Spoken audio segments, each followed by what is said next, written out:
بقول لي شو اسم الرجل اللي بطبخ الطبيخ؟ طباخ. شو اسم الرجل اللي بخبز الخبز؟ خباز. طيب الرجل اللي بخيط الأواعي؟ خياط. طيب الرجل اللي بدهن الحيطان؟ دهان. والرجل اللي برسم؟ رسام. رائعين. والرجل اللي بنجر الخشب؟ نجار. اللي بسوق الطيارة؟ طيار. طيب مين بده يقول لي شو اسم الرجل اللي بضل يصفر؟ صفار. رائعين.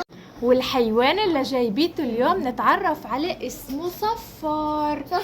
بنسميه صفار لما يشعر بالخطر بيعمل صوت تصفير، لما يكون جوعان بيعمل صوت تصفير، لما بده ينادي على كمان أصحابه من الصفافير كمان بيعمل صوت تصفير، ولما يكون مبسوط بيعمل صوت تصفير بيعمل هذا الصوت.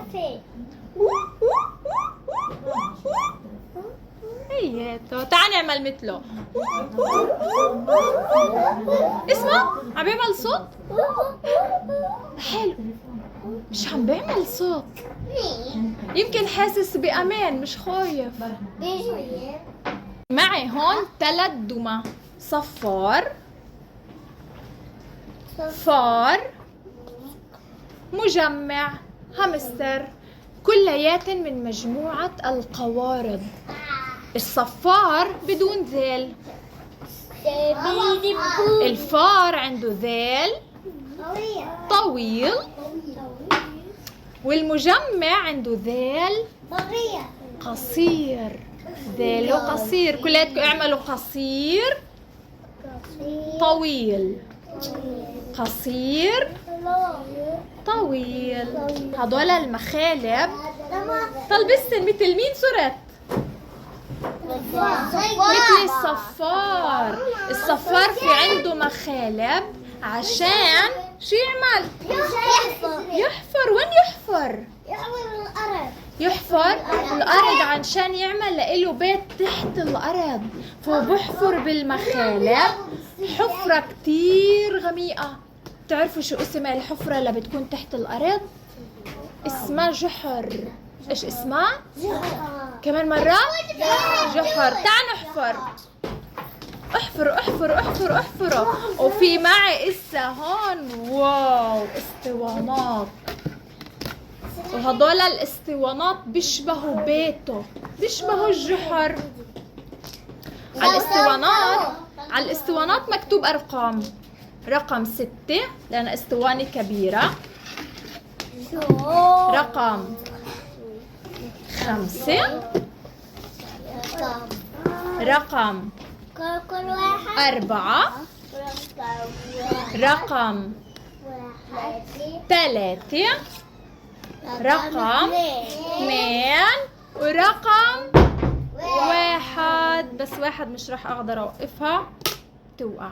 كليات نفس الطول، بس لما انا امسكهم هيك كلن قد بعض؟ لا، بأحجام مختلفة.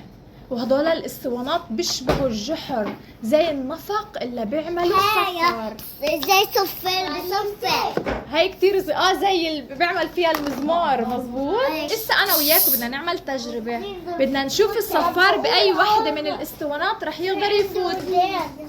بدنا نشوفه بأي وحدة من الاسطوانات رح يقدر يفوت. منجرب. لما يحفر بالطبيعة جحر، يعمل جحر كتير غميق تحت الأرض، هو بقيس بالشوارب، بفوت راسه وده شواربه كتير كتير بقربوا على وجهه، بعرف إن هذا الجحر أو النفق اللي حفره ضيق، فبرجع بحفر كمان مرة، وده فوت راسه مرة تانية وشواربه مش كتير كتير قربوا على راسه، بعرف إنه هذا الجحر مش راح يعلق فيه. تعال نجرب ونشوف بأي وحدة من الاسطوانات رح يقدر يفوت فيها. هيك بالسرعة. بالكبيرة؟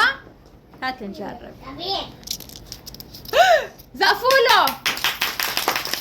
هات نشوف اسا بالاسطوانة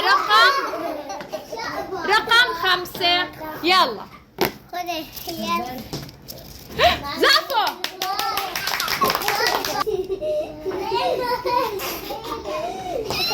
لا بدي يرجع مرة ثانية للاسطوانة رقم 5. زقفوا له.